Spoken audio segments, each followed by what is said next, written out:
Perlu diingat, bulu kucing itu najis ya.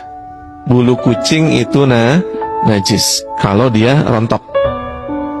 Misalnya yang pelihara kucing, dia nempel di sajadah kita, maka sajadah itu harus dibersihkan. Kalau sajadahnya ada bulu kucingnya, maka itu najis.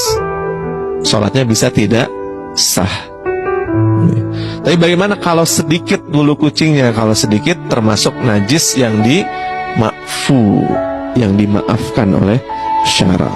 Kucing lagi. Buat penggemar kucing tentu ini sesuatu yang sangat wow ya, mendengarkan kabar begitu. Tapi saya tidak menentang pendapat Ustadz tersebut ya, Ustadz yang tadi kita dengarkan. Saya setuju, bahkan cuma memperkuat aja. Dalam hadis dari riwayat Imam Abi Hurairah radhiyallahu taala anhu, qala Nabi sallallahu alaihi wasallam, Nabi bersabda, hadis ini diriwayatkan Imam Abu Dawud dan Tirmidzi, innaha laysat binajisin, kata Nabi, kucing itu bukanlah najis, innaha minatawafina alaikum wa tawafat bainakum, karena kucing itu hewan yang mengelilingi kalian dan yang berada di kanan kiri kalian. Jadi artinya boleh kita itu memelihara kucing, boleh, karena Nabi sendiri mengatakan bahwa kucing itu hewan yang berkeliling di antara kalian. Namun berkaitan dengan najisnya hewan atau bulu kucing yang rontok itu, menurut mazhab Syafi'i, benar yang disampaikan bahwa bulu kucing yang rontok pada saat masih hidup dihukumi sebagai perkara yang najis. Ini karena memang kucing termasuk hewan yang tidak halal untuk dimakan, dan semua hewan yang terpotong dalam keadaan hidup, ma quti'at minal bahima aw yahya fa huwa maitah, apapun yang terpotong dari hewan dalam kondisi hidup, maka yang potongannya itu disebut sebagai bangkai. Namun yang ini mungkin banyak netizen salah paham ya. Sebenarnya beliau sudah mempertegas, saya hanya mempertegas kembali untuk kedua kalinya biar tidak terjadi salah paham sebagai pecinta kucing. Bulu kucing najis itu apabila banyak, tapi kalau sedikit maka najisnya masuk dalam kelompok najis